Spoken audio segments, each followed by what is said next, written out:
quite the introduction, and I'm going to put a timer on myself because we have a fabulous evening ahead of us, and I promise not to talk too long. But I want to thank Ross for inviting me here tonight. My name is Buell, and I had the pleasure of meeting Ross at a really interesting time in my life. As he mentioned, I was a real estate and private equity attorney representing sovereign wealth funds.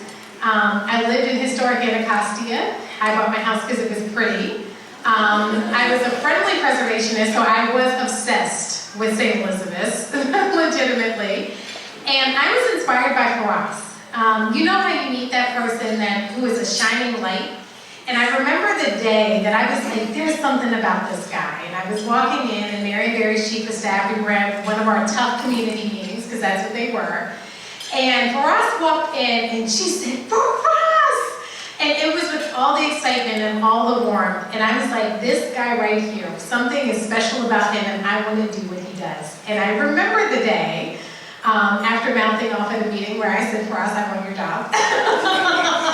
I will take a major pay cut. I want to do right by the community. Everybody thought I was crazy.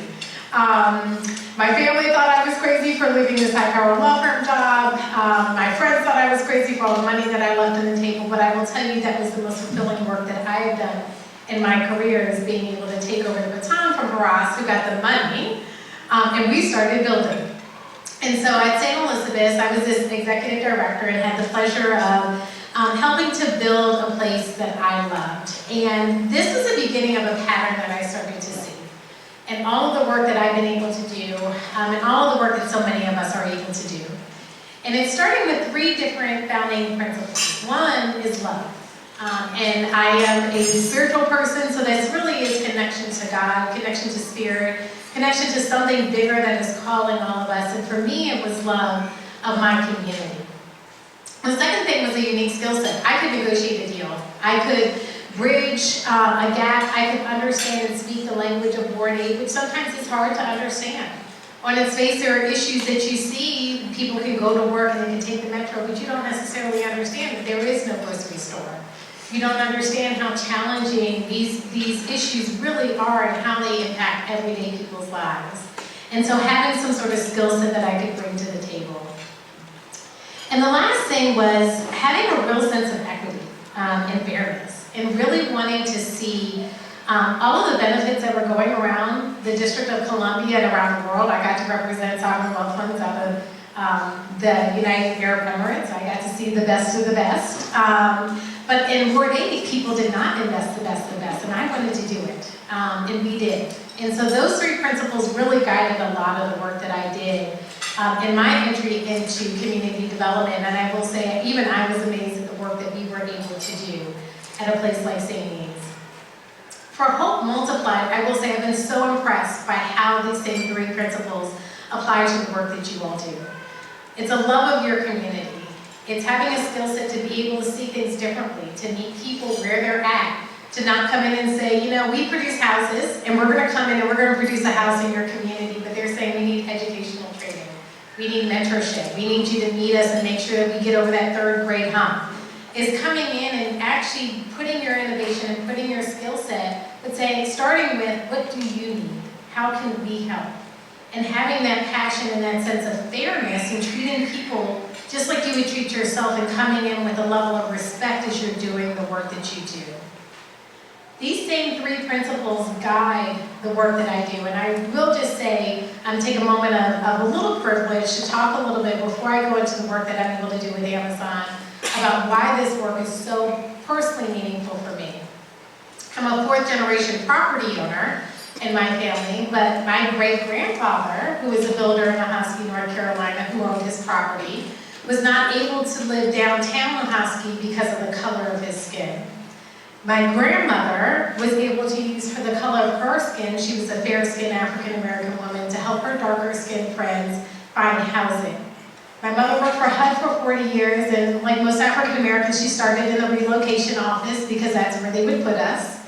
But she dedicated her entire career to making sure that those who didn't have as much, and even though we were middle class, we still struggled, could always have housing that they could enjoy, and quality housing that they could enjoy.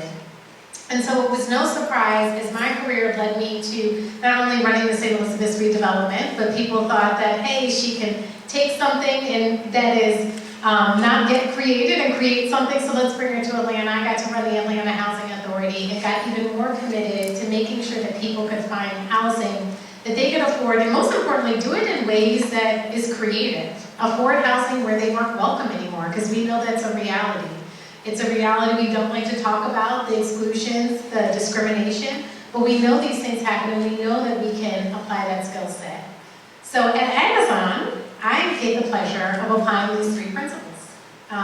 Love, my love of my community, and one of the things that I was most honored about is working with colleagues who also love their community. Who thought you go into this big high-powered tech firm? I started out a little over 2 years ago and got to present to the highest of the high of Amazon and was amazed and blown away that they love their community too.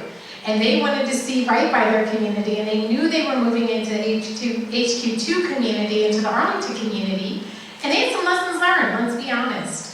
And we want to do right. Our treasurer's wife was an affordable housing developer, who knew? And he knows how to deploy capital, so we got capital. Our CEO is committed to equity, and so guess what? It is the Housing Equity Fund, and we get to do amazing work to support minority developers and minority businesses. And then we have a company that is committed to moving at scale, size, and innovation, so we get to be as creative as we want to. So let me just take a few minutes to tell you about the Housing Equity Fund and the work that we're doing. In January 2021, the day of the insurrection, yours truly launched a $2 billion housing equity fund with my colleagues.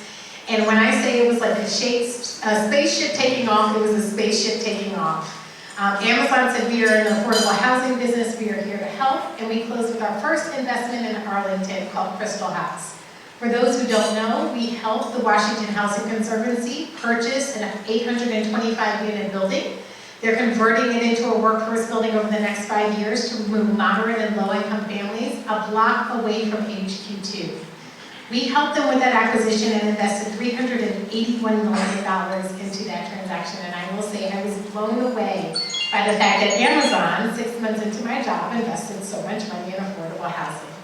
Since then, we have committed over $1 billion to affordable housing in our hometown communities. We're focused on the Arlington, DC area, we're focused on Seattle, and we're also focused on Nashville, Tennessee. And in Arlington, Virginia alone, we've been able to increase the stock of affordable housing by 22% in 1 year. And that is through two transactions. The first one is the Barcroft, so many of us know the Barcroft. It's a beautiful 60-acre community. We invested alongside Arlington County. We put in $160 million and Arlington put in $150 to preserve all 1,334 units as affordable to low-income families for the next 99 years.